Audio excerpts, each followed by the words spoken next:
design, but specifically on the topic of gender. I think before I begin, it's really important that we realize that there's many ways to talk about inclusive design. It could be through race, it could be through ability or disability, it could even just be through cultural differences. So I'm just going to touch on one of these, which is the gender. We may talk about others, but I'm really deep diving a little bit more into gender. And I'm going to be specifically talking around the kind of more sort of, I suppose, digital side of design and how we can kind of fix some of the things that we think about from digital design. Saying that, a lot of the things that we talk about and pick up can definitely be translated to other areas of design. So I'm just going to share my screen. Give me a moment. There we go. All right.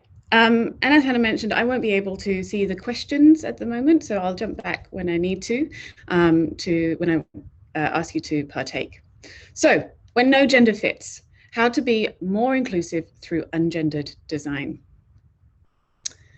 Today, I really want us to understand how the perpetuation of gender stereotypes through design both reinforces and subverts these stereotypes.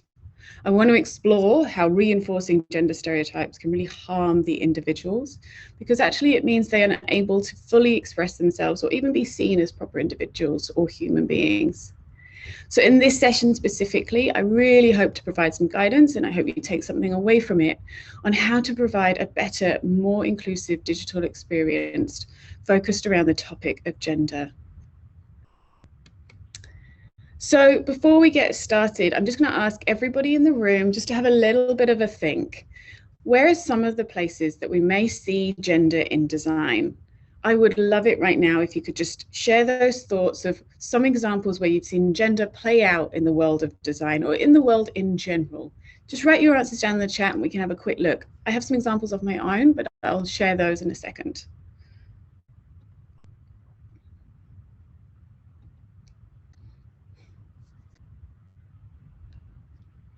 Yes, James will be touching on those, which is really interesting. Yeah, definitely advertisements. Yes, yes, some really great examples. Anyone else?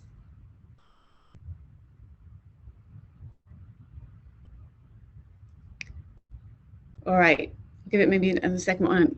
Ah, a great one, Emmy. Awesome. Yes, gendered toys. Yes. It is a tricky question, but a lot of these are awesome examples. Awesome. Fashion, yes, a great example again, Charles. Awesome. Yeah, absolutely.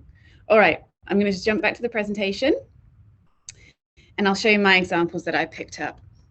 So number one, advertising. We talked about that. Advertising to children, yes, but we even see it in advertising to women specifically or men specifically. I think I've got an example here of dish soap, but if you think about any cleaning products, how often is it that, you know, this product is going to make your life easier so that you can go and pick up children, or you can spend time with your family, or you can do whatever things you want to. Never very rarely advertised to men. On the opposite hand, you've got car ads that, you know, man is in his 4x4 driving off into the distance over the top of a mountain. That can't be a woman, apparently. So definitely advertising. Mentioned it there a minute ago, fashion and clothing. In its most simple form, male and female clothing lines. You're excluding so many genders when you only choose to market towards the male and females. Color selection, making something pink, making something blue. I thought we might be a bit further along than we are, but the gender reveals that we see constantly on Instagram and TikTok probably show us otherwise. Digital design, form design, we're going to go into that one a little bit later, but also, as you mentioned, personas. And the last one is video games. Video games are terrible at perpetuating gender stereotypes, mainly through character creation. So women are often presented as these big, curvy, beautiful women with tight clothing, and the men, you know, get away with quite a lot. So here's some other examples, but with some greater impact that I think is worth considering. Cars are often designed by men for men, which means that When it comes to crash test dummies, they are often actually the male dummy, and they're often bigger and wider than you see in females. So it actually means that when the car is being tested, it's actually being tested for men only. As a result, when females then are in a car accident, they are either more likely to receive a severe injury or actually die in car accidents because the equipment hasn't been applied to them. Another example is artificial intelligence. With artificial intelligence, voices are predominantly female. Why? Because users feel it easier to give commands to a female voice than rather than a male voice. I've put there, read into what you will, and I kind of mean that. A last example here that has a really great impact is VR. And VR headsets, very similar to that of a car. VR has been predominantly designed by men for men. They haven't really thought about the different users that will be using this experience. I've experienced this firsthand. So with VR, there's two things here. Firstly, as a glasses user, I can't do VR. If I take my glasses off, it's a really disorienting experience. If I leave my glasses on, it's also a disorienting experience, and I end up feeling motion sick. Why? Because the VR headset is too big for my head. It's been designed to fit the male head, and as a result, I have a smaller head, and my pupil distance is much smaller than that of a man's, and so the focus is out, meaning that I actually feel motion sick. There is a lot of recordings about this, and it's insane, really, what you can get away with. So these are some examples where really gender hasn't been thought about, but also gender has very much been designed into these products. So before we get started, I want just to think about some of these stats and facts. I understand as a designer, I'm a designer myself, that it's often easier just to design with the accepted gender norms. It's a guaranteed client pleaser. Many, many times have I been in a client meeting and brought up the topic of gender, and they get nervous and uncomfortable. There's a bit of shuffling in the seats and they quickly want to move on from the subject. It's easy to justify if you stick to those normal gender norms, and it requires actually a little less thinking. But it is worth thinking about what we've got below. 43% of millennials, 56% of Gen Zs know someone who uses a gender neutral pronoun. 54% of millennials, 44% of Gen Zs always bought clothing designed for their own gender, which means there's well over half actually crossing into other genders as such to buy their clothing. Lastly, 57% of millennials and a staggering 70% of Gen Zs felt strongly about that public spaces should provide access to gender neutral bathrooms. Now, I understand that these are all real world examples, and we're going to be much more talking about digital design.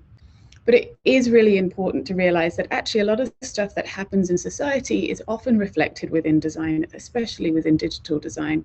So there's a lot of learnings that we can take from here. What is our role as the designer with this topic? Well, as we all know, our role is to make sure that we design for our users, whoever they are. It is our responsibility to make sure that experiences are inclusive as possible. And when we fail to do that, it can actually be a really hurtful reminder of actually how someone's experience, identity, or their journey is actually not being reflected in this world. And that's what I mean, how you have a digital experience and real life experiences almost end up being the same. Gender sensitive designs offer an alternative possibility for a world of respectful gender diversity. And why is it important? Well, gender is an important part of our identity, all of us. So it concerns every single person in this room and outside of this room, and whether we are conscious of it or not.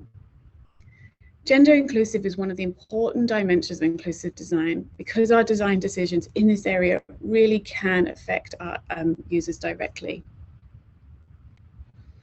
Women, trans people, non-binary folks, agender individuals exist, and they move through this world right next to the people, or are even the people who design websites, apps, and services. But often websites, apps, and the services or experiences are not designed for them. Their identities are either ignored, mistreated, and in the worst case, often mocked. Designing for all genders and gender identities means that we acknowledge this, and we're going to create, and we're going to work hard to make sure we create experiences that do not discriminate against the gender. So some terms worth noting before we get into the top tips. Gender versus sex.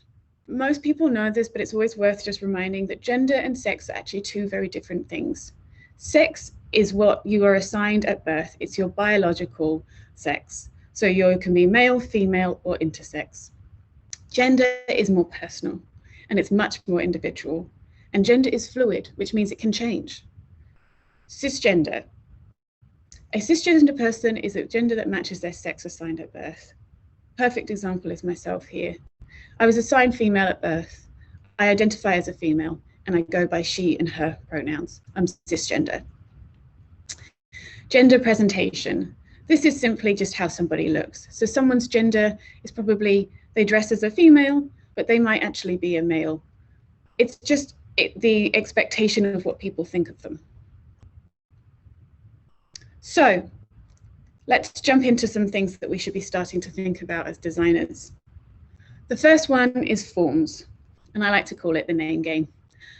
I mean, forms are a mind-boggling situation for any designer anyway. There's so many rules and things that you should know how to do, whether it's a drop-down, whether it's an empty form state, where the label should sit, etc. But there are a number of things that we actually need to think about with regards to gender. First of all, asking for someone's name is highly personal, and there are many things to consider when you start with your name. First of all, I'm going to ask you, a lot of the time, is it necessary? Do you actually need to collect somebody's name? What are you doing with that data, with that information? If you don't need it, don't collect it. Ask for a full name rather than a first or last name. First and last names are very Western. They come from a background of, basically colonization. So we want to decolonize the approach. And to do that, you can ask for a full name and allow a free text field. That means that any person can enter from one character all the way through to probably a number of characters you can't imagine. It's inclusive of everybody. No one feels excluded because they can't put all their names in. Also, potentially ask for a preferred name. A full name or a legal name can actually be really triggering for some people, especially those that have changed their gender. With a change of gender may have come a change of name, which means that actually by asking them for their legal name, we're dead naming them. We're ignoring their current preferred name. It's a really, really offensive and hard situation for someone, and they may just immediately leave the experience. So ask for their preferred name. Tell them why you need their legal name, if you do need their legal name. And if you don't know why you're asking for their legal name, it's really important that you go and find out why you need it. If no one can justify to you why you need the legal name, remove it. Put in preferred or full name. If, again, like I say, that you have got a justification of needing the legal name, just explain it to them, and often users will be very understanding. Make sure their details are updated. And what I mean by that is once they've given you their name, if they then need to go and update their name, because as we know, names can change, whether it's just through a marriage or actually a change of gender, meaning a change of name, allow the user to change their name. And when they change their name, make sure all your systems are updated.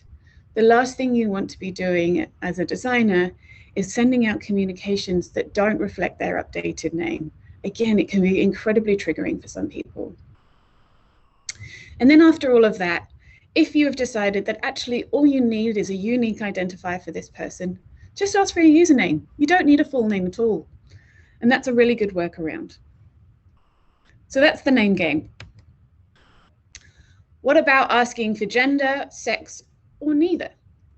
So again, as we know, gender and sex is also highly personal information. and there are many things to consider. Again, as I said, ask, is it necessary? As designers, we should always be asking ourselves this question. Why are we putting this in? Who's it for? Why are we doing it? If it's not necessary, remove it. You'll actually find so often that actually gender makes no difference to any of the information that you're getting. So get rid of it. Also remember that gender is not binary. So it means that someone needs to have the ability to change their gender. They cannot stick with just one gender. Also, gender is not just male and female. There are many, many different genders. So provide a free text form if you need to. Or, as this example here shows, which is a great example, and I think it's from Etsy, you can provide male, female. You can give them the option, which is really important to not say, or they can have a custom field where they can fill it in. One thing to note here is custom rather than other. Other is the worst term. Can you imagine just trying to describe yourself as the other one? Oh, gives me shivers.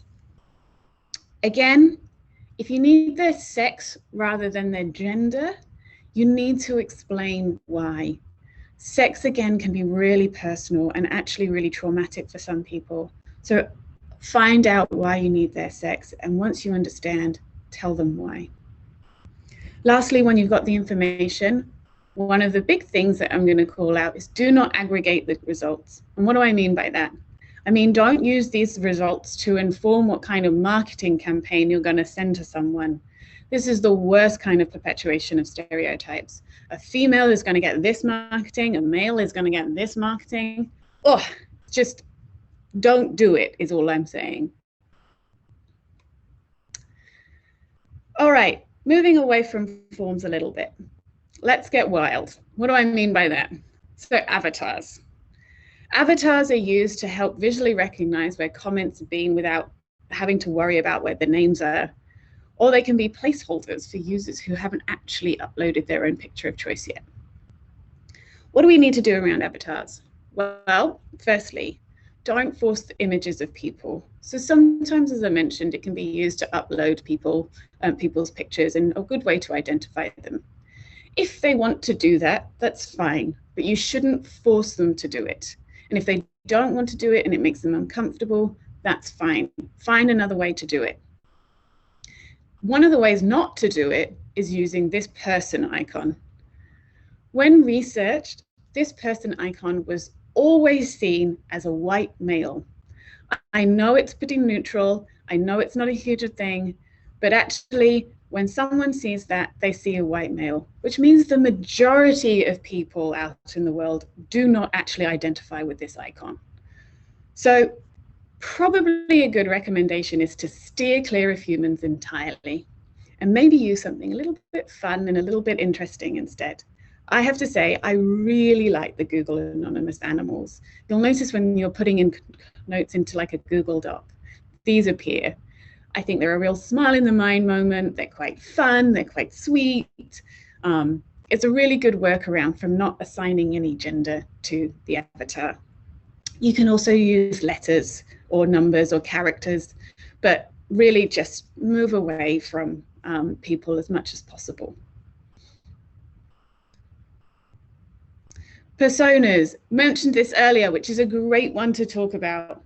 Personas are really important part of the UX process, especially to a designer. It is one of the first steps that we actually do as designers when we're going into our research phase. And I do not discourage doing personas. They can't actually be undervalued. They come from often contextual research situations, which means that you've gone out in the environment, you've interviewed and listened to your users, you're observing them, you're understanding them. So actually personas are really important, but there are a number of things that we need to think about when we want to make them more inclusive. So the first one is to try and use alternative names. I don't know about you, but for me, I'm constantly seeing persona names like James, Lisa, Mary, Tom. These are very westernized names, and for a lot of people, there's triggers in them, but also connotations to them. In my case, my partner's called Tom, and he's definitely a white male who follows some white male characteristics. So when I'm designing for Tom, a person that's on a persona, I'm actually subconsciously a lot of the times bringing in characteristics about my partner, which actually don't apply to this persona at all. It's the same with imagery. If you're using images of white men, white women, everywhere, I'm going to actually start to bring in my subconscious bias into this situation. I'm going to start to think about designing for what they want and what they like, rather than thinking much more divergently. So with imagery, ask yourself do you need an image? Could you use an illustration? Do you need an image at all? Make sure that it's really justified in your reasoning why you've got imagery if you do. With those two above, thinking that in mind, make sure your personas are diverse. And by diverse, I mean diverse in all of the things that we've just talked about. Gender, really important. Race, really important. Ability versus disability, these are really important. You need to make sure that your personas cover the broad spectrum of users that are actually going to be using your product. And make sure your personas don't reinforce stereotypes. One thing I do recommend, if you created your own persona, is actually taking the persona once you've created it and giving it to someone else and asking some very pointed questions. Does this enforce any stereotypes you see? Am I being traditional in any of my methods, etc.? And hopefully someone who's across this and understands this can actually give you some very honest feedback. And the last one, remove any demographics if possible. So this is just a light touch on personas. There are a few other things around language, and we'll talk about that in the next slide, but it's definitely worth considering as you go into personas. But what I'm not saying is remove your personas. Your personas are still incredibly important. One of the next ones, design, smashing the stereotypes. I think this is my last one, so we're nearly wrapping up. As designers, we really need to make sure that we're eliminating any thoughtless gender associations with anything, whether color or fashion, etc. By resolving the tension between our current conventions, we can actually really design some beautiful, inclusive design experiences. So some of the things that we can do on a higher level that we can think about. Don't force search results by gender. I'll give you this example here with ASOS. When you jump onto ASOS, you can either shop women or shop men. Well, what if I don't want to be a man or a woman? Where do I go? What if I don't actually even want to shop women today, even though I'm a female? Maybe I just want a really nice jumper. I want a brown jumper. I want a pink jumper. I want a blue jumper. Why does it have to be by gender? Instead, potentially try something a little bit different, preferred approach. Oscar Wiley, if not where you are, is actually a glasses brand in Australia, and they do a fantastic job. When you're looking for a new pair of glasses, you can look by color, you can look by shape, you can look by size. Very rarely do you actually have to worry about whether it's a gendered pair of glasses. It means that these are available to everybody, and the user coming in can feel really included in the experience. They're just choosing what they like rather than what should be their gender. This one kind of goes without saying. My next one is, please don't use stereotypical colors. Don't use pink for women's websites and blue for men's websites. I don't know what I'd do if I saw that again. The last one is mind your copy, and that touched on that with personas. So be careful of how you write or where you write. I'm going to give you a bit of an example that made my blood boil this week. I was reading an article about how to be a better leader. How could I inspire others to do well? As I started reading this article that I came across, I was really excited, and then started to say, he could do a better job by doing this. He should do that if he wants to inspire others. It made it very apparent to me that a leader was supposed to be a male, not a female in this example. And I immediately left that article. I didn't read it, I didn't continue. I felt incredibly excluded and quite angry. That was just one example of just she and he. Imagine all the other genders that weren't included as well in that experience. So mind your copy, make sure you're inclusive, use them and they where possible, and just make sure you're not perpetuating any stereotypes within your copy. So as I mentioned, that was my last example, but there's many, many more out there. There's a lot that we haven't covered here. But what I really want to do as a designer to another designer is ask you to get to think about it. Think about gender, think about inclusion as you start your design process. If we can accept any gender, then we're going to create an important sign of validation for our users. And we'll make sure that as a designer, we have those responsibilities to cater for all our audiences, no matter if they are in the majority or minority. A lot of these learnings can be applied to the other areas of inclusive design. But like I say, you can take any of these and lift them up and also apply them just to other areas of design. So that's that. That was me waffling very fast through. If there's any questions, please shoot them across now. Also, I know that most of you will probably be watching this later. Please, I love talking about this topic. If you want to message me at any point, I am more than happy to chat away about this. Just reach out to me and I will waffle on for ages. Awesome. So is there any questions from anyone here? I actually had a question. I was wondering, what do you think are the best ways of kind of being able to, you know, become more like aware of these, like being more aware of, you know, being able to cater to people, like all people, you know, like it's kind of difficult sometimes, I think, especially now, to be able to meet new people and have experiences and, you know, be able to meet people who might need these things. So what do you think are the best ways to become aware in the first place? I think it's making sure that throughout your process, if you're speaking with users regularly and a diverse range of users, or even getting them involved in the process early on and then bringing them back in later, you'll actually learn very quickly where you're excluding people, whether it's based on gender or any other kind of area of exclusion. So a lot of people will try and design on their own, and because of that, they actually end up designing just for themselves, which is a really bad example and a really bad thing to do. So yeah, I would say, you know, make sure you're just taking your designs out or you're getting your users involved. If you can't get hold of users or you're not allowed to kind of have users on your project for any reason, I know that, you know, once you get to kind of clients and things like that, they don't always want to pay for it. I would say, you know, you go out and do a bit of guerrilla testing. You've got lots of people around you who have really diverse experiences from yours. Speak with them, ask with them. There's just lots of ways to do it.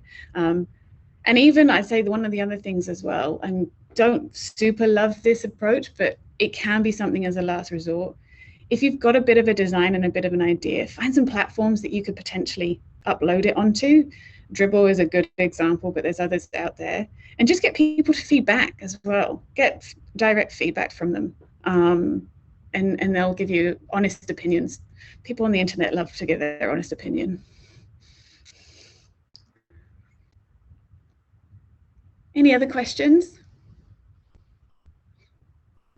Yeah, I also had a question. I was wondering if you had any tips or advice on kind of bringing these conversations into a workplace or, you know, any community or organization that you're a part of. Because I know you mentioned that sometimes people might get a little uncomfortable, and it shouldn't be an uncomfortable conversation. So if you have any advice on that, I'd love to hear it. Absolutely. Yeah, it's a really good point. And I found, to be honest, it's more of the, I probably call them old school clients, you know, the traditional ones that don't like it. They're not particularly progressive in their ways. But ways that you can bring it in is where, if you're looking in your design and there's areas that you think, this feels a bit gendered or this feels particularly exclusionary, just start to pose it to them as very light questions. Just again, like a kind of an example with the gender form field, just in asking them, oh, what do you use male and female gender form field for? Like, is it really important? Is it necessary? And if they can't answer it, which is actually most of the time they can't, they don't know why they've got it there, you can just put forward a recommendation. Or if it's, you know, there's no justification in having it here, then maybe we could remove it. It's one less form field, it's one less barrier to entry. You don't need to bring it back all the time to gender if it's making them uncomfortable. You can talk around it as a sense of like, you're making it easier for the user. The success rate of someone going through your form is higher. But I would say it's actually our job as designers to start to educate them. We're often much more progressive than the clients. And so we have to get comfortable with being uncomfortable. We actually have to start putting ourselves out there a little bit and saying, this actually isn't right. And we're excluding a lot of users by doing this. I can't tell you what to do, but my recommendation as a designer, and to make sure that you're meeting the needs of your users, is to remove this, or is to change this, or is to adapt this. So you may get pushback and you may get no, but for every battle that you win is a huge win for society and for all those other users that we haven't thought about. Thank you. That was really insightful. Any others at this stage? I understand that we're quite got a few people that will be watching this on video, as I mentioned. So everything you talked about was really insightful and really helpful. You were very thorough about the whole topic. I know it can be a topic that is really like either touchy or kind of just difficult to maneuver for a lot of people, but I think your presentation went through it really well and had so much great information to it. Thank you, Charles. Thank you. Much appreciated. Awesome. Well, that's it from me. But as I said, reach out onto me LinkedIn. I've seen Hannah's add the links to the channel, but reach out to me on LinkedIn or reach out to me on ADPList, and there's Calendly there, and you can have a chat to me and book a session in. I'll talk around at lots of areas of inclusive design and accessibility and just design in general. But yeah, love talking about this stuff. So thank you for making time for me today. Yeah, of course. That was such an insightful presentation. I feel like I learned so many things that I definitely will start including in my design in the future. I think that's it for today. Yeah, thank you so much. No worries. So,